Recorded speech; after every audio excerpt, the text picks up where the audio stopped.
inflation policies that are significantly impacting our everyday lives around the world.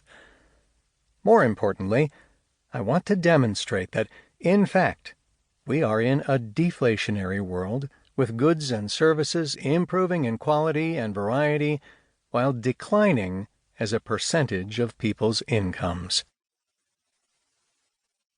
Introduction. Inflation has been a subject for bankers, scholars, political leaders, and the general public for a long time. The rising prices of goods and services in currency terms have been condemned by people since time immemorial.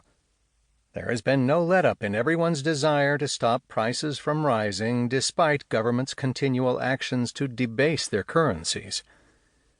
Very often, governments, yielding to popular pressure, have taken draconian measures, such as prohibiting price rises and punishing those who disobeyed. In 1971, President Nixon announced a freeze on all prices and wages throughout the United States. Gerald Ford, his successor, distributed buttons with the slogan, "Whip inflation now." Presidential candidate Ronald Reagan announced that inflation was as violent as a mugger, as frightening as an armed robber, and as deadly as a hitman. In early 2020, it seemed that the tables had turned. Central bankers and economists were worrying that inflation was disappearing, and we might even have been in a deflationary era. And despite their efforts to bring inflation up, as they believed that an inflation rate of at least 2% would render economies healthy and result in economic growth, their cures did not work. Dramatic decreases in interest rates and quantitative easing, or money printing, with central banks buying bonds and even stocks, as in the case of Japan, to feed money into the system, failed. But why were recognized theories not working anymore? For example, the famous Phillips curve theory, there is an inverse relationship between inflation and unemployment, did not seem to be valid anymore. Central bankers who promised that job growth would lead to inflation rising were proved wrong. The good news was that central bankers like Mario Draghi, the former head of the European Central Bank, and Mark Carney, governor of the Bank of England, warned that the economic policy consensus was no longer tenable. Jerome Powell, head of the U.S. Federal Reserve, said that inflation was one of the major challenges of our time, and he was not referring to too high inflation, but to too low. Times had really changed.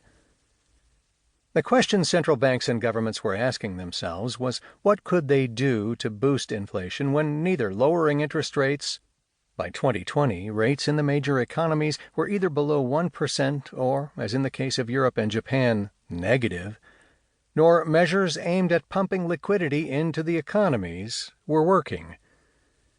One of the main reasons behind these shifts in economic practice and theory has been the acceleration of technological progress. It is driving productivity, which in turn lowers the costs of goods and services, even as governments devalue their currencies by printing more and more money.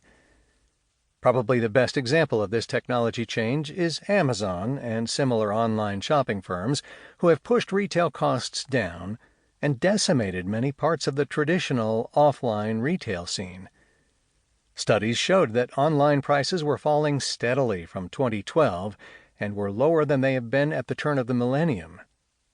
The so-called Amazon effect was not limited to Amazon. We witnessed the phenomenon in transport, Uber, hotels, Trivago.com, and travel, Oporo.com. But the decline in prices could be attributed not only to those organizations directly serving the public at the retail level, but also to the producer level, where improvements in automation, workflow programming, and many other innovations were pushing the costs of production down. The invention of cell phones was just the start of the crash in communication prices. Those costs continued their downward trend with the invention of internet calling and faster, cheaper smartphones.